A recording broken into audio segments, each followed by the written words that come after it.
Our next guest is an actor with impressive range. We've seen Daisy Ridley pilot starships and embrace the Force as Rey in the Star Wars universe.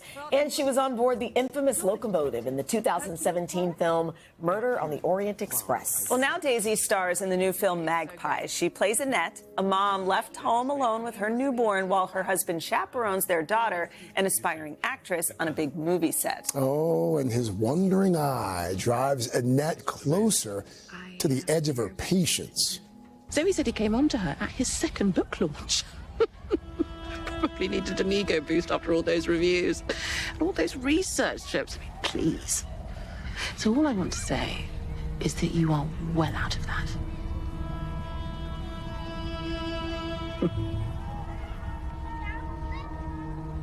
We didn't separate. Oh. My bad. I love it when you talk back to the TV. Yeah, As that's how you know That was amazing. Watching at home. Daisy, good morning.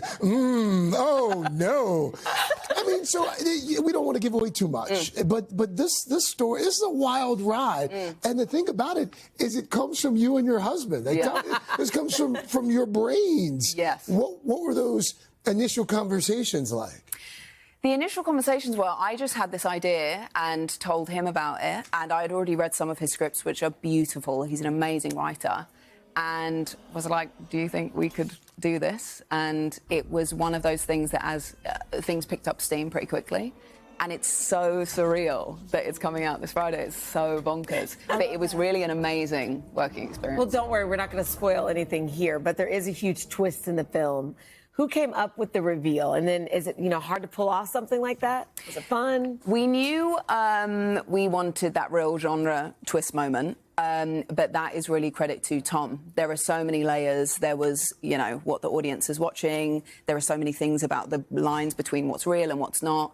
So the layering of the writing had to be... you have to care enough about everybody. Oh, yeah, that was us. Wait, yeah. what is that? Yeah. So that was us figuring out what the audience was seeing, what was going on, what we then reveal later on. So it's like one color, what the audience sees, and wow. Yeah. So looks like a scene out of A Beautiful Mind. I love seeing how the sausage is made. That's awesome. Yeah. So this isn't the first time you worked with your husband, Tom Bateman. You actually met on the set of Murder on the Orient Express. Yes. But is it true that Penelope Cruz actually takes credit for getting you two together?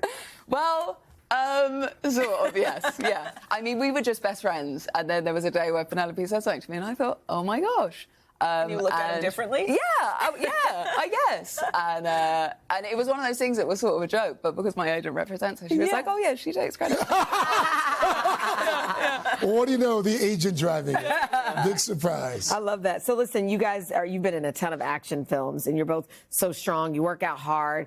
I thought it was very interesting. You decided to open up about sharing your Graves' disease diagnosis. So for people who don't know, can you quickly kind of tell us what that is and why you decided to open up about it? So it was actually after we finished Magpie and were sort of in editing, I was just really feeling awful. In what way? I lost a lot of weight, and I'm already small, so that was really strange. Whatever I ate, I just couldn't put anything on. I was really shaky. I couldn't sleep on the left-hand side of my body because my heart was so loud that I literally couldn't sleep with the sound of it. And I was in thyrotoxicosis, so I had hyperthyroidism. Yeah. Which is a consequence of Graves' disease. But I have an amazing doctor and on medication, and everything's fine. It's so good, though, that you open up about it, because you share that and someone else has it, and then they see you thriving, you're acting, you're living your life, and it shows that they don't have to just stop and give up, quite frankly. Well, also because, women particularly are underdiagnosed or misdiagnosed or not diagnosed at all. Yeah. And even when I felt so poorly, I was thinking, maybe I'm fine. Yeah. Maybe I'm just tired. And I think many of us go, maybe I'm fine. Maybe it's put it off, put it off, put it off. And then you go to the doctor and you realise something's really wrong. So talking about it, yes, the response was really amazing. Because if someone's not feeling good and then they go to the doctor now thinking, oh, maybe it's that, great. It's amazing. Daisy, thank you. We're glad you're well. Thank you. Come back anytime. Anytime. So good. It's called Magpie. It is apparently quite fantastic. It opens in select cities this Friday. It hits digital on November 12th. Congrats on that, too. It's out. It's coming. Hey, thanks for watching. Don't miss the Today Show every weekday at 11 a.m. Eastern, 8 Pacific on our streaming channel, Today All Day. To watch, head to today.com/allday or click the link right here.